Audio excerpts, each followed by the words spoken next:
All right, good morning, ladies and gentlemen. Welcome to another beautiful day in Balboa Park. As the council member who's fortunate enough to represent the park, I'm proud to be here with Jason Quinn from the Balboa Park Online Collaborative and Carol Chang from the Balboa Park Conservancy to announce the latest addition to our park. Balboa Park has always been a place where we connect with others and where we reconnect with ourselves. And soon it'll be the place where anyone with a wireless device can connect to free Wi-Fi service in the core of the park.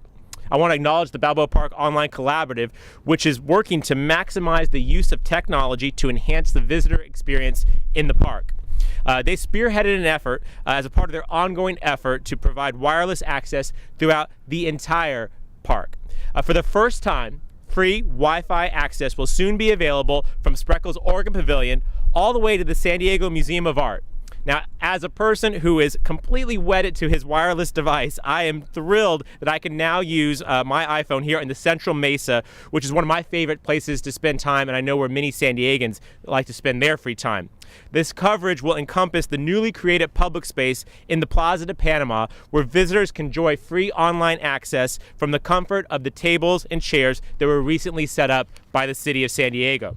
The permanently expanded Wi-Fi hotspot will not only benefit people like me who like to be connected, but it will create opportunities for the park and the cultural institutions to be relevant in new ways by enhancing the connection between park visitors and Balboa Park events, institutions, and attractions. Balboa Park's cultural organizations will be able to engage visitors via mobile tools such as smartphone apps, social media sites, and interactive games. And they'll also be able to provide visitors with instant free access to online information about attractions, programming, and amenities. The Wi-Fi also positions Balboa Park institutions and event organizers to more easily broaden their reach beyond Balboa Park. We have to share this crown jewel with the rest of the world, right?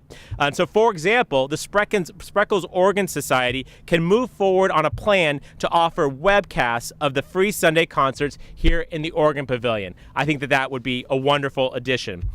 These park improvements would not have been possible without the Balboa Park Conservancy. They join me in providing the funding as a part of our vision to elevate and sustain Balboa Park's status as one of the great parks in the world. The Wi-Fi project is exactly the type of collaborative effort that was envisioned when the Conservancy was created. And I expect to see more and more instances where the Conservancy is able to harness philanthropic resources to help improve the park. It's now my pleasure to introduce the Balboa Park Conservancy Board President, Carol Chang. Carol?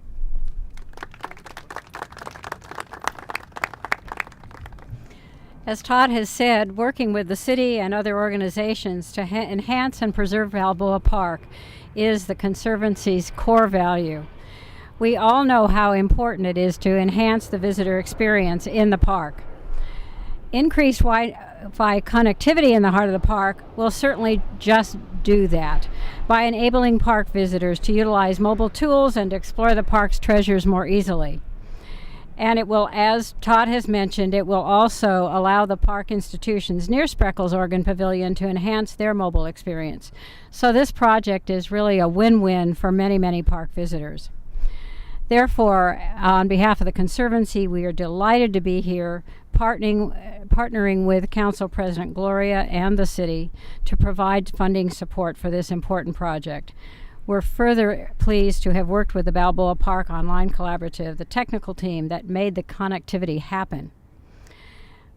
We want to share with you that the Balboa Park Conservancy, as a direct outcome of recent collaborative conversation workshops, will continue to collaborate and have this effort as it identifies projects and seeks funding for future enhancement projects in Balboa Park. Now I'd like to introduce you to Jason Quinn, and he's here from the Balboa Park Online Collaborative to answer any questions you might have. Jason? Good morning. Does anybody have any questions? We are going live next week with the Wi-Fi, and as Councilmember Gloria said, it will cover everything from behind us, from the Oregon Pavilion, all the way up to the new plaza that's been created up there, and hopefully it'll benefit all the organizations and all the visitors. Can you talk about the other technology initiatives access, the mobile app, the Balboa Park Commons, that kind of stuff? Explain to me. Sure. We part of our mission as BPOC is to not just we provide IT service and web service to the organizations, but we also we want to uplift them in a technological sense. So we've worked with several organizations developing mobile apps for wayfinding, to enhance their exhibitions, and we've also worked with 4 partner organizations to begin with, and we're going to expand it to the rest to get their collections online with the Commons at Balboa Park. And if you go to commons.bpoc.org, you'll see a website where you can see many of the works of art from the 4 partner institutions, and soon enough from the rest of the institutions that are in the park. The goal is to digitize everything and have everything available on the web, and then to be curated just like an exhibit in the museums. Part of the Wi-Fi, part of the benefit of the Wi-Fi will be that then that content is available anywhere you are, not just at home, but while you're in the park, so you can make more informed decisions about where you want to go and what you'd like to see.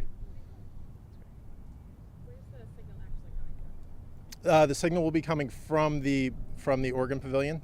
We've laid infrastructure in the organ pavilion, and the access points will be there, and they will be aimed forward, aimed north. And I'm sure there's a technical term for whatever data can run, but how many people actually be able to use it at the same time?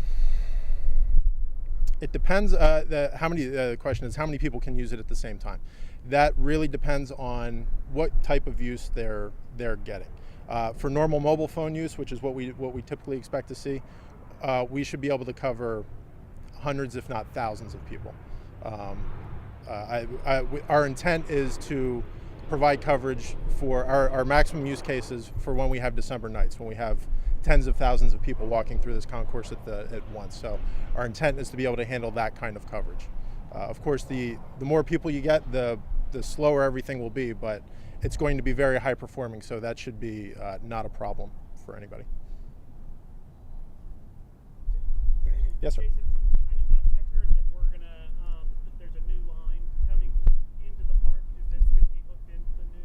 This is part of the fiber infrastructure that we've laid throughout most of the park. Part of the complication with this was wiring the organ pavilion into that, which previously had no infrastructure at all. They basically just had phone lines. So now they're on the fiber internet that we've laid throughout the campus. Thank you.